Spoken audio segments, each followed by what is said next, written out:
Hello there, I'm Leo, and we apologize for this being a little late today. What was hectic today? Let's visit this. But we're here now.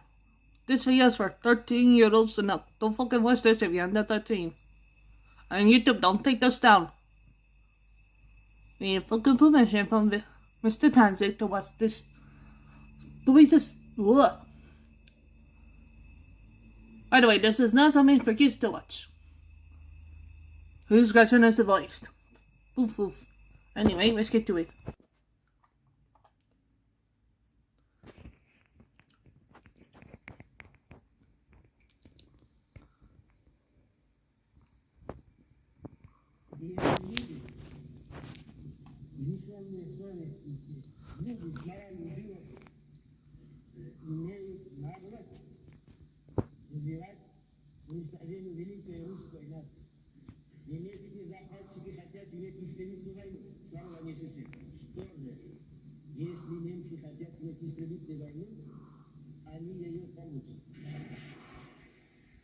Those had been the fighting words of the Russian leader Joseph Stalin, in which he declared the Germans' intent to fight a war of annihilation would be met by a similar campaign from the motherland. A most prophetic speech. Many brutal battles were fought between the two superpowers, culminating in the disastrous siege of Stalingrad. And about a month prior to that, the Germans had suffered an equally devastating defeat at El Alamein. This put Rommel's forces on the run, and throughout the beginning of 1943, we chased them across North Africa. This truly was the beginning of the end for the Nazi regime. But, I'm sorry to say, they still had plenty of fight left, and more than a few tricks to play.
There's an unwritten rule when it comes to war, and that is win by any means necessary, no matter how disreputable. Victory through strength of arms is often seen as the more honorable tactic, whereas espionage is regarded as schemy and vile. And it's not hard to see why. A well-placed spy can potentially do more damage than an entire army, and an operative skilled enough to blend into an enemy force or society is an insidious enemy, often leading to paranoia and suspicion, whether it's justified or not. Give it back, Cartwright. The hell I will. I'm taking this to the General. Go ahead. Make a bigger fool of yourself. I could do with a laugh. You care to explain this gobbledygook on this letter? It's Welsh, you blithering idiot.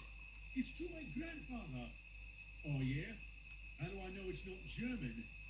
I wouldn't expect a blockhead like you to know English, let alone another language. All right, you Welsh wanker. You asked for it. Come on, let me see hands in the air. Gladly.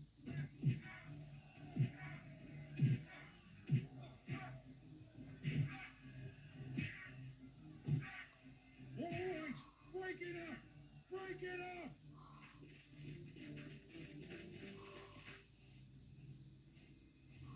You two are confined to quarters pending court-martial proceedings. But, sir, I don't want to hear it, Corporal. You're soldiers of His Majesty's Army, not a pair of pub-crawling brawlers. Sergeant? Yes, sir. Any man man who doesn't want to be charged as an accessory to conduct unbecoming had best get back to work. Smart move. Well, I'm sure glad that ended quickly. Me too. Fancy getting called out over something as trivial as writing a letter home. It wouldn't be the first time. Remember last month when Corporal Wallace received that letter from his Uncle Luther? Oh yeah, that got ugly real quick. I don't think I've seen Wallace since. I heard MI6 came to question him. Next day, he was gone. You don't think they locked him up, do you? Either that, or they made him an interpreter. Regrettably, I think the former outcome is more likely than the latter. Lest we forget what happened to the yardmaster at Elsbridge. What do you mean? Oh, you didn't hear about that? It happened just before we left. The police came to question him. What about? Apparently, he spent some time in Germany in the 30s. They wanted to know how much time and what he did. According to him, they very nearly asked how many times a day he went to the lavatory. What a load of rubbish! I wouldn't stand for that. I highly doubt we'd have a say in the matter, Thomas. Reason is the first casualty of paranoia. Have you ever thought about writing philosophy, Gordon? No, I haven't. Good. Why, you little... As much as I'd love to see how this'll end, I've got to run. Are you heading to the front? Yep. According to the lads, we're very near to pushing the Germans out of Africa. But they need this lot to keep it up. I'll see you blokes later. Stay safe, mate. Goodbye, Peter.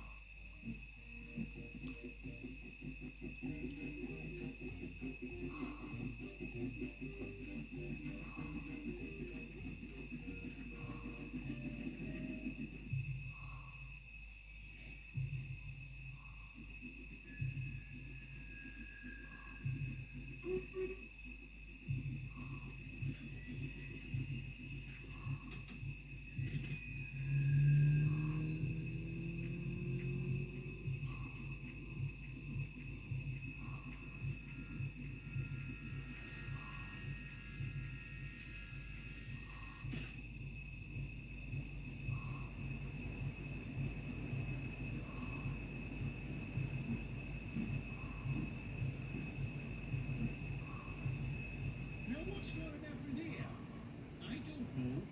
One of the couplings might have snapped. Bother! We were making such good time, too. Come now, Peter. Don't go getting in a tizzy. We'll have a look. Jesus Christ! What the hell was that? The bridge exploded. What do you mean, exploded? I mean, it's now in 20 bits. All burned up and smouldering. Crikey. We could have been on that bloody thing when it blew. We should have been. And with all this petrol, dear God, that was lucky. Bloody oath it was. Blimey, Peter. Talk about a close call. You're not wrong. And considering what we found in my brake van, it's no small wonder how I avoided going up in flames. Look! What the? Is that the lucky lamp? How many fizzling fireboxes did it get here? That's a very good question, Douglas. Although, we did take on a lot of equipment and supplies before leaving Sodor. Maybe it got picked up along the way. That seems unlikely, Edward. And surely we would have noticed it before now. Given its record for spontaneous travel, I wouldn't be surprised if it's made the rounds across the entire theatre before now. I don't care how far or wide it's gone. I'm just grateful it found its way onto my train. And so you should, old chap. How do you suppose the mid-Sodor boys are getting on without it? I'm sure they're just fine.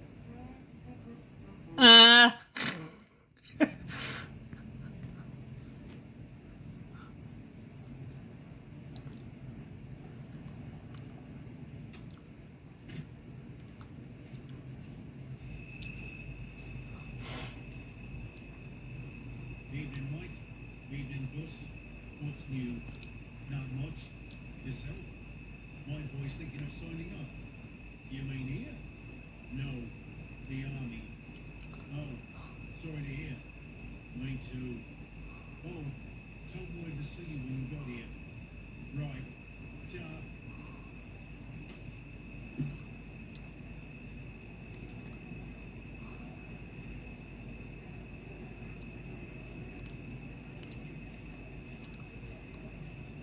Evening, Tom.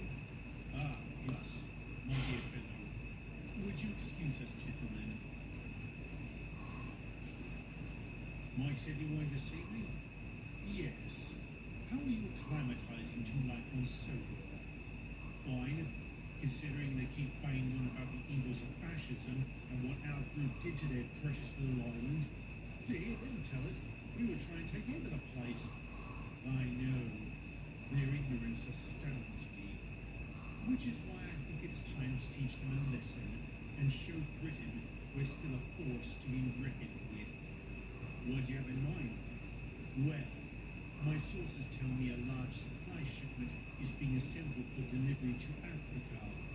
If something terrible were to happen to it, and you want me to make sure something does, not just you, of course, our man on Sodor should be able to assist. Are you sure? He hasn't been of much help lately thanks to that repulsive station master. Don't worry, that will be taken care of. Once it has, we can proceed. Excellent. I almost feel sorry for the Sudrians. Do you really? No. Obviously, with 8 of us serving abroad, the rest of Sodor's engines were hard-pressed keeping up with the ever-increasing workload. At least, they were, until a number of others were called in from across the UK to assist, most of whom had visited our little island on previous occasions.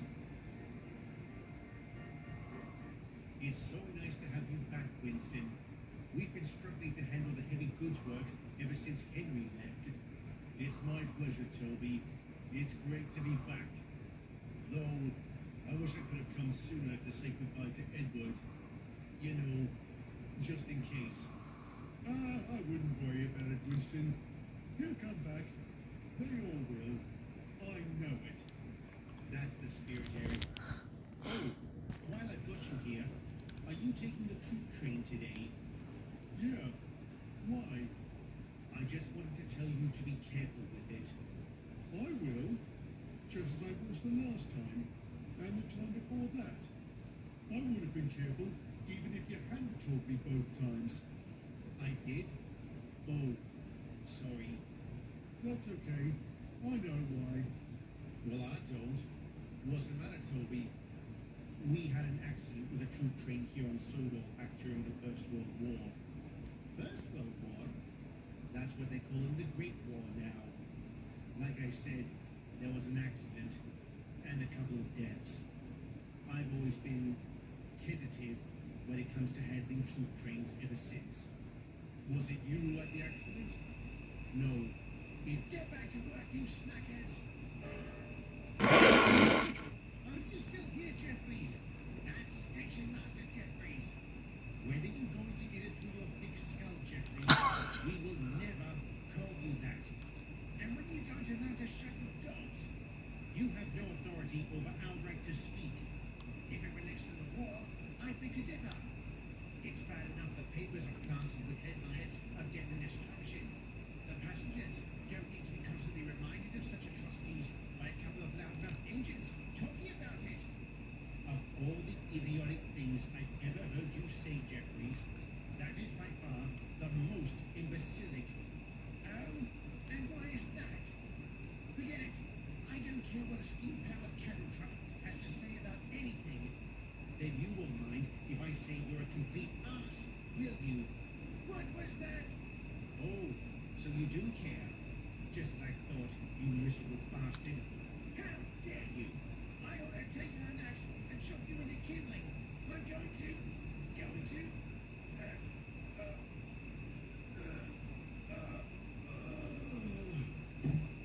Oh, shit.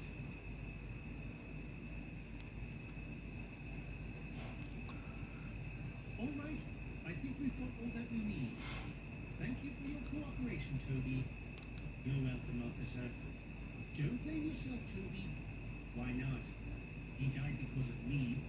It was his choice to pick a fight, his choice to act like a deranged lunatic.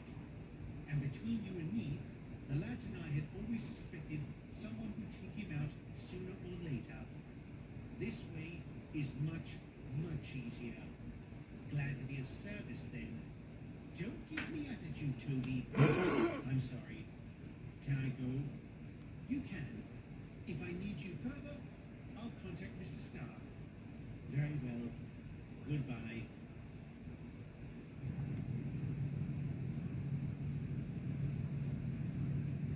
Oi, lads. What's going on over there? Jeffrey's died. What? Really? Who finally went and snubbed him? Was it one of the porters? No. He had a heart attack brought on by an argument with Toby. With Toby? Huh. It's always the ones you least suspect. Hey, Toby! Get on your mate! Oh, go to hell, Diesel! Oh, nice. What did I do?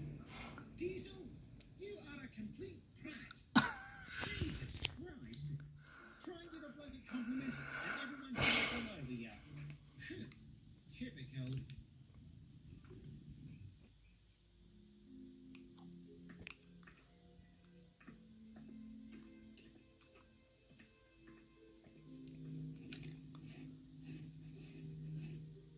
Evening, Bobby.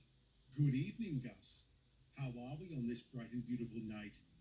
You're very cheerful. And why wouldn't I be? Surely you heard about what happened to Jeffries. I did. Tragic. And a little confusing. I heard he died of a heart attack. That's what makes it all the sweeter. Because it saved you taking him out?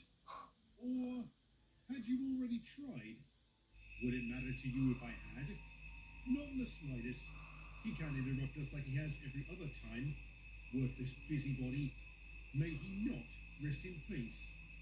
I'll drink to that. Just as I will to our triumph this time tomorrow. It's happening tomorrow. It is.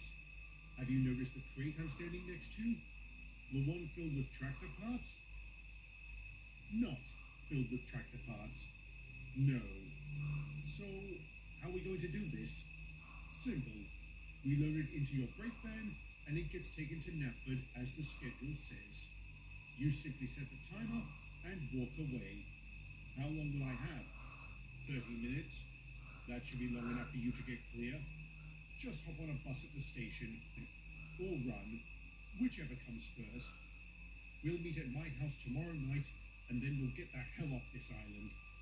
Thank God. One more day on this miserable scrap of land, and I'll lose my mind. Does anyone know how Toby's doing? I last saw him up at Farquhar. He looked pretty miserable, and said he was going to spend the night there. I guess he just wanted some time alone. The poor fellow. I do hope you mean Toby and not Jeffries. I do mean Toby, James. But for the record, I never really met Jeffries, so I shan't judge him. Oh, so you are capable of not passing judgment, Alfie. You learn something new every day. You have absolutely no right to gripe about being judged, Jeffy. Not after that abysmal trick you pulled on me in London all those years ago. How many times do I have to apologize for that? What will it take for you to let it go? For you to return to Railgate and never come out again? Lads, you might want to pipe up about now. Why would we do that? Because I don't take kindly to bickering. Oh, good morning, Mr. Starr. Morning, Jeffrey. Is there going to be a problem between you and Alfred? No, sir.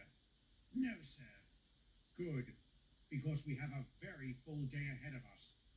That shipment will be leaving for Africa soon, and we need to make up for the time we lost yesterday. Donald and Percy, you two will shut the trucks at the harbor. Yes, sir. Jeffrey and Winston, you'll be collecting trains from Elsbridge and bringing them to the quays. Yes, sir. Yes, sir. Alfred, you'll take the express as normal. But once you get back, I want you at the harbor to help with the shunting as there's bound to be a lot of it. Yes, sir. Happy to help. James, you'll be collecting a goods train from Alsborough for delivery to the harbour. I'll be riding with you on this one. You will, sir? I have a meeting with the manager of the Mid-Sodor Railway, so it's a matter of convenience. Understood, sir. Any questions? No? Right then, engines. Let's get to it.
Toby, so good to see you, dear chap.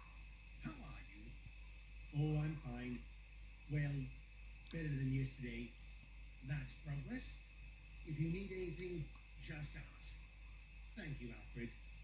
I could use some help right now if you can. Of course. Name it. I'm told the train on track 5 has been emptied. Can you shut it out the way, please?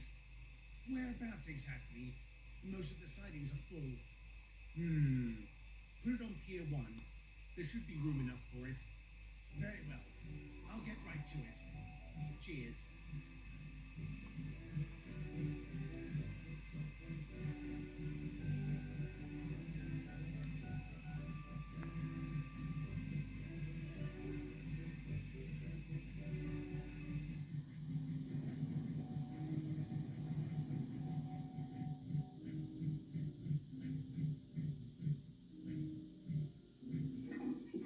I say, Alfie, how does it feel to go from being a premier express engine to a simple shunter? You mean how does it feel to be a productive, law-abiding member of society? Pretty damn good. You should try it sometimes. I really should have anticipated that. Yes, you should have. Railgate has clearly stunted your intellect. You might just be the world's first quarter wit. No, very droll, Alfie. You have the same caliber of humor as a German. I suppose that accounts for your name. One of these days, Jeffy, you and I are going to come to blows. I always expected we would. The question's only been when. Not today, if it can be helped. Alfred, can you hold off moving this train a moment? Certainly. Is something wrong? The manifest is missing a page, and I just want to look inside the brake van to see if it's there. I won't be long. Take your time. Yes, take your time. Alfred does need his rest. I've been working just as hard as you. You haven't been trudging back and forth with goods trains all day. You're a heavy goods engine. You're designed... Oh, dear God! What? What is it? There's a bloody bomb on this train. A bomb? Are you sure? It's got wires and a timer. I'm pretty bloody sure. Good Lord. And all this explosive material. What did the timer read? Under 2 minutes. That's plenty of time. Alfred, what are you doing?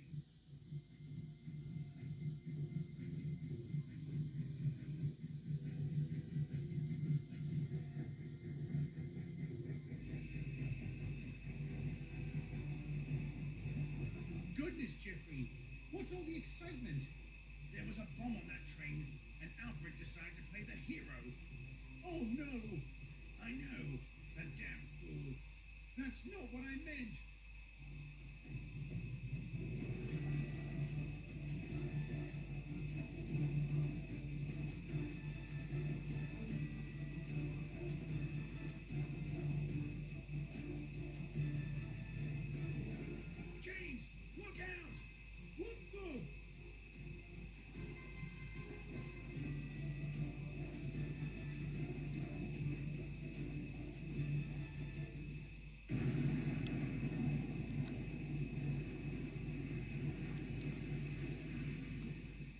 All things considered, what happened that day could have been much, much worse. Amazingly, only the back part of James's train had been destroyed. However, the explosion took the life of his guard, Alfred, and Mr. Starr. Our lads on Sodor were devastated to hear of our director's death, as were we. A memorial would be held to commemorate the great man, and I'm pleased to say by that point, his death had been justly avenged. After Jeffries died, an autopsy revealed the cantankerous station master had been poisoned. The police searched his workplace and found the poison in the office of the yardmaster, Robert Carrigan. He was quick to cut a deal by selling out his partner, Angus Sullivan, one of a number of new railwaymen transferred to Sodor. He too made a deal and gave up the name and location of the group he was associated with, which was revealed to be a splinter group of the supposedly disbanded British Union Party. After combing through the group's files, it was revealed the German SS had been supporting them. This added further charges to the ever-growing list of felonies against the group. Those who weren't executed for treason and espionage were sentenced to life in prison. As I said, their crimes were justly avenged, and the Nazis were soon to pay for theirs. On May 12, 1943, the Axis forces surrendered in North Africa, and come 1944, the end of the war was in sight.